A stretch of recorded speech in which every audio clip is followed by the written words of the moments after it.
विचार करा, इंग्रजी भाषेत काही असे छोटे छोटे शब्द आहेत जे त्या भाषेची सगळी ताकद अनलॉक करण्याची किल्ली आहेत. हो, हे खरंय. आज आपण वर्ब्स म्हणजे क्रियापदांमधली हीच छुपी शक्ती शोधून काढणार आहोत. चला, सुरू करूया हा इंटरेस्टिंग प्रवास. तर आजच्या या प्रवासात आपण काय काय बघणार आहोत त्याची ही एक छोटीशी झलक. सगळ्यात आधी, क्रियापदांना मदतीची गरज का लागते? मग हे मदतनीस नक्की आहेत तरी कोण? त्यांचे प्रकार कोणते आहेत? त्यांची मुख्य कामं काय आहेत? आणि हो, एक गंमत म्हणजे ते कधी कधी मुख्य हिरोची भूमिका कशी साकारतात हेही पाहूया. ठीक आहे, चला तर मग आपल्या पहिल्या भागापासून सुरुवात करूया. बघा, मुख्य क्रियापद म्हणजे मेन वर्ब हे एखादा हिरोसारखंच शक्तिशाली असतं. पण एकटा असताना ना त्याच्यावरही काही मर्यादा येतात. पाहूया तरी काय आहेत त्या. पण मग प्रश्न पडतो की एकच शब्द इतकी सगळी कामं कशी काय करू शकतो, बरोबर? म्हणजे एकटं क्रियापद, वाक्यातला काळ, त्यातली भावना, हे सगळं कसं दाखवणार? चला, एक साधं वाक्य घेऊया. आय वर्क म्हणजे मी काम करतो. हे वाक्य आपल्याला एक माहिती देतं, बस. पण समजा आपल्याला प्रश्न विचारायचा आहे किंवा भविष्याबद्दल बोलायचं आहे किंवा एखादी शक्यता दाखवायची आहे, मग काय? एकटं वर्क हे क्रियापद हे सगळं नाही करू शकत. आणि इथेच त्याला एका सोबतीची, एका मदतनीसाची गरज लागते. आणि इथेच होते आपल्या कथेतील खऱ्या हिरोंची एंट्री. ते आहेत हेल्पिंग वर्ब्स, सोप्या भाषेत सहाय्यक क्रियापदं. ही आहे एक अशी जबरदस्त सपोर्ट टीम जी मुख्य क्रियापदाला कधीच एकटं पडू देत नाही. तर मग हे सहाय्यक क्रियापद म्हणजे नेमकं काय असतं? सोपं आहे. हे असे शब्द आहेत जे मुख्य क्रियापदासोबत येतात आणि वाक्याला एक पूर्ण अर्थ देतात. म्हणजे वाक्याचा काळ कोणता आहे हे सांगतात, प्रश्न तयार करतात किंवा नकारार्थी वाक्य बनवतात. आणि एक गोष्ट लक्षात ठेवायची, ते फक्त सपोर्ट करतायत, मेन हिरोची जागा कधीच घेत नाहीत.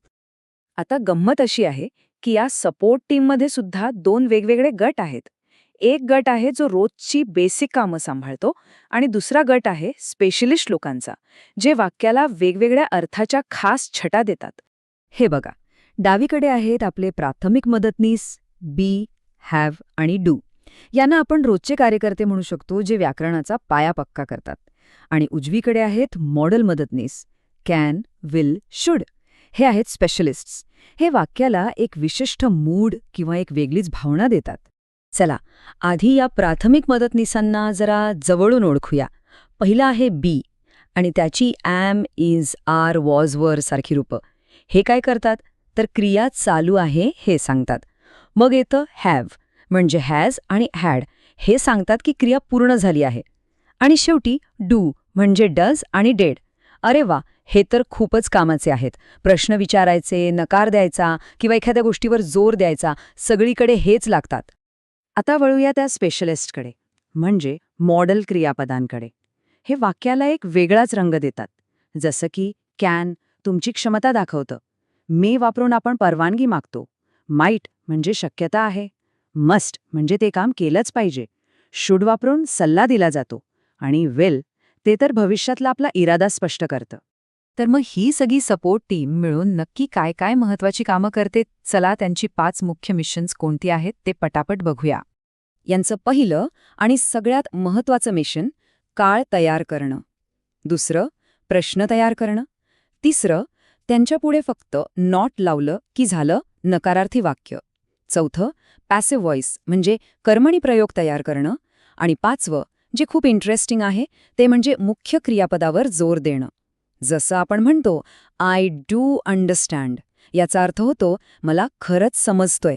बघा किती फरक पडतो. आणि आता या गोष्टीतला सगळ्यात मजेदार ट्विस्ट. तयार आहात? कधीकधी काय होतं, हे मदतनीस स्वतःच मेन हिरो बनून जातात. हो, म्हणजे तेच मुख्य क्रियापदाची भूमिका साकारतात. या टेबलकडे बघा. इथे प्रत्येक वाक्यात एक मेन हिरो आहे, म्हणजे मुख्य क्रियापद, आणि त्याला मदत करणारा एक सपोर्टिंग ॲक्टर आहे, म्हणजे सहाय्यक क्रियापद. बघा, इज हे रनिंगला मदत करते, हॅव हे ईटनला आणि कॅन हे स्विमला. अगदी स्पष्ट आहे, नाही का? आता बघा ती जादू. डावीकडच्या वाक्यात शी इज रनिंग मध्ये इज हे मदतनीस आहे, बरोबर? कारण रनिंग हे मुख्य क्रियापद आहे. पण उजवीकडच्या वाक्यात बघा, शी इज हॅपी. इथे इज हेच मुख्य क्रियापद आहे. का? कारण या वाक्यात दुसरं कोणतंच क्रियापद नाहीये. ते एकटंच त्या वाक्याचा पूर्ण अर्थ सांभाळत आहे. लक्षात ठेवा, बी, हॅव आणि डू ही तिन्ही क्रियापदं अशी डबल रोल करू शकतात. तर आजच्या चर्चेतून महत्त्वाचं काय लक्षात ठेवायचं? 1. सहाय्यक क्रियापदं म्हणजे मुख्य क्रियापदाची सपोर्ट सिस्टम. 2. त्यांचे 2 मुख्य प्रकार आहेत, प्रायमरी आणि मोडल. 3. वाक्याचा काळ, प्रश्न आणि नकार या सगळ्यांसाठी ते खूपच महत्त्वाचे आहेत.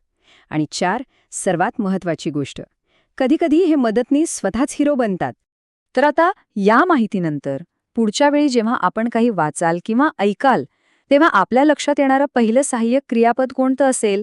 जरा विचार करून बघा. या लहान लहान वाटणाऱ्या शब्दांमध्ये किती मोठी ताकद दडलेली आहे हे आता आपल्या सगळ्यांच्या लक्षात आलंच असेल.